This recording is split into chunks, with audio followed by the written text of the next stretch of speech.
గడిచిన 10 సంవత్సరాలు ఈ ప్రాంతం అస్తవ్యస్తమైంది. రేవంత్ అన్న ఎంపీగా ఉండి మనందరికీ కాంగ్రెస్ పార్టీ పక్షాన ఈ నియోజకవర్గంలో వాళ్ళు అభివృద్ధి చేయకున్నా చెయ్యడానికి భయంతో అంతో ఇంతో చేశారు. గతంలో రాజశేఖర రెడ్డి గారు ముఖ్యమంత్రి ఉన్నప్పుడు, నేను ఎమ్మెల్యేగా ఉన్నప్పుడు ప్రతి గల్లీలో రోడ్డు, ప్రతి గల్లీలో డ్రైనేజు, ప్రతి లైటు, ప్రతి పోలుకు ఉండేది. కానీ ఈరోజు అలాంటి పరిస్థితి లేకుండా ఈ 10 సంవత్సరాలు ఈ దరిద్రపు ప్రభుత్వం మనకేమి చెయ్యలేదు. కానీ ఈరోజు రేవంత్ అన్న ముఖ్యమంత్రి అయ్యిండు.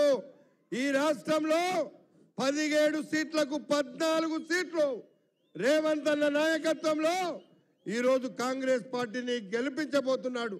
మరి మీరందరూ కూడా మల్కాజ్గిరి పార్లమెంట్లో ఉన్నప్పుడు ఆ రోజు ఇక్కడ ఉండేటువంటి సుధీర్ రెడ్డి అనేటువంటి దుర్మార్గుడు పారిపోయినా రేవంత్ అన్నకు 30,000 మెజార్టీ ఇచ్చిన ఘనత మనందరి మీద ఉంది. అందుకే ఈరోజు మీరందరికీ నేను ఈ వేదిక ద్వారా మనవి చేస్తున్నా, రేపు రాబోయే రోజుల్లో మనకు metro rail up to Peddamberpet వరకు రాబోతుంది. అదేవిధంగా మూసీ నదిని బ్రహ్మాండంగా అభివృద్ధి చేయడానికి ఎవరన్నా ప్లాన్ చేసినా అంటే ఒక్క మన ముఖ్యమంత్రి రేవంత్ అన్న గారే ఆ మూసీ నదిని బ్రహ్మాండంగా ప్లాన్ చేసి ఆ యొక్క మూసీ నదికి రూపురేఖలు మార్చబోతున్నాడని చెప్పి ఈ సందర్భంగా మనవి చేస్తున్నా. అందుకే ఈరోజు మన ముఖ్యమంత్రి గారు ఇచ్చినటువంటి మన యొక్క అభ్యర్థి సునీత మహేందర్ రెడ్డి గారిని ఈ యొక్క ఎల్బీ నగర్ నియోజకవర్గంలో రేవంత్ అన్నకు ఆ రోజు ఎంత మెజార్టీ ఇచ్చిండ్రో అంతకంటే తక్కువ కాకుండా మనమందరం మెజార్టీ ఇవ్వాల్సిన అవసరం ఉంది. మీ అందరికీ ఈ సందర్భంగా మనవి చేస్తున్నా, రేపు రాబోయేటువంటి రోజుల్లో రాబోయే 20 సంవత్సరాలు ఈ రాష్ట్రంలో రేవంత్ అన్న నాయకత్వంలో బ్రహ్మాండంగా తెలంగాణ అభివృద్ధి కాబోతుంది.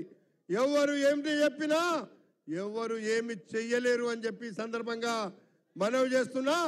అందుకే సమయం లేదు, అందరు మాట్లాడాలి కాబట్టి మీ అందరూ ఒక్కసారి రేవంత్ అన్నకు వచ్చిన మెజార్టీ రావాలని చేతి గుర్తుకే అందరికి నమస్కారం. గౌరవ పెద్దలు మదియాస్ గారు ఒక్క నిమిషం మాట్లాడతారు. 10 సంవత్సరాల దుర్మార్గ పరిపాలన అంతమొందించి కాంగ్రెస్ పార్టీ రథసారథిగా కాంగ్రెస్ పార్టీని అధికారానికి తీసుకొచ్చిన మన మల్కాజ్గిరి ముద్దుబిడ్డ పార్లమెంటు సభ్యుడు, ఇప్పుడు మన ప్రియతమ నాయకుడు రాష్ట్ర ముఖ్యమంత్రి గౌరవనీయులు రేవంత్ రెడ్డి గారికి మీ కరతాళధ్వనులతోటి స్వాగతం పలకాలని కోరుతా ఉన్నాను. వేలాదిగా తరలి వచ్చి మన ముఖ్యమంత్రికి స్వాగతం